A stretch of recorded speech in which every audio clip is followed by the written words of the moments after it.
সংকট jute mill থেকে এসছে এবং বিভিন্ন জুট মিল থেকে তারা এসছে।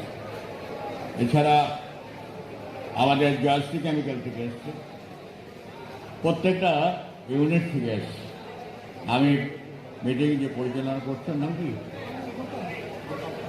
গৌতম পালকে পরিচালনা করার জন্য দিচ্ছি। আমি শুধু একটা কথা বলে রাখলাম, না বললে মানে বার্তাটা ভুল হতো। আমার প্রেসিডেন্ট আমাদের জেলার সাথে আছে এবং সবচেয়ে বড় কথা আমার জেলাতে উনি অনেক বেশি সময় দিচ্ছেন।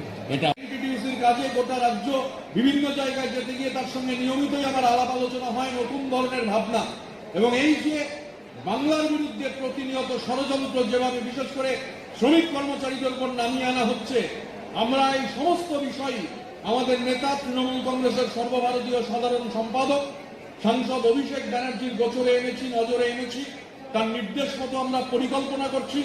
আমাদের এই মুহূর্তের লক্ষ্য হচ্ছে একেবারে একটা কালেকটিভ লিডারশিপ ডেভেলপ করা। আমি ঋতব্রত ব্যানার্জি, আমি আইএনটিটিউসির রাজ্য সভাপতি। বিষয়টা আমার একার মধ্যে নয়, এই সংগঠন এখানে তাপসদা সহ একেবারে নিচতলায় অব্দি যে নেতৃত্ব আছেন, আমাদের প্রধান উদ্দেশ্য হচ্ছে একেবারে নিচতলার ইউনিট কমিটি অব্দি এই কমিটিগুলোকে আবার শক্তিশালী করা। মহকুমা কমিটি, নিচতলার ইউনিট কমিটি এবং একটা যৌথ নেতৃত্ব। একা কেউ হচ্ছে কিছু নন, সবাই মিলে ঐক্যবদ্ধভাবে লড়াই লড়তে হবে। তো গ্রোথের কথা ওদের আমলে, মোদির আমলে এটা শুধু এখন হচ্ছে জবলেস গ্রোথ ছিল।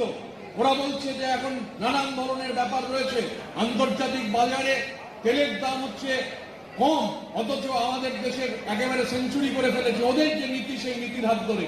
আর ওদের জমানায় গ্রোথ তো স্তব্ধ হয়েছে। ওরা যে গ্রোথের কথা বলতো, প্রকৃতপক্ষে অর্থনীতির ভাষায় জব লস গ্রোথ, কাজ হারিয়ে যাচ্ছে এমন উন্নয়ন ওরা করছে। এবং এই যে আক্রমণ, এই আক্রমণের মধ্যে দাঁড়িয়ে বাংলার নির্বাচন এটা প্রমাণ করে দিয়েছে যে জননেত্রী মমতা বন্দ্যোপাধ্যায় হচ্ছেন বিজেপি বিরোধী লড়াইয়ে সংগ্রামের বর্ষাফলক। গোটা দেশ জোড়া কৃষক আন্দোলন চলছে।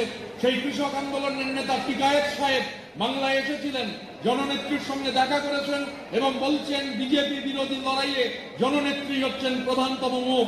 তাই আমি আপনাদের কাছে অনুরোধ করব যে 2024 সালে আমাদের যদি বাঁচতে হয়, সাধারণ মানুষকে যদি বাঁচতে হয়, মানুষকে যদি বাঁচতে হয়, বিজেপির এই সর্বনাশা মোদী সরকারের বিরুদ্ধে প্রতিরোধ গড়ে তুলতে হবে। গোটা দেশ জোড়া এই লড়াইয়ে জননেত্রী মমতা বন্দ্যোপাধ্যায় হচ্ছেন নেত্রী।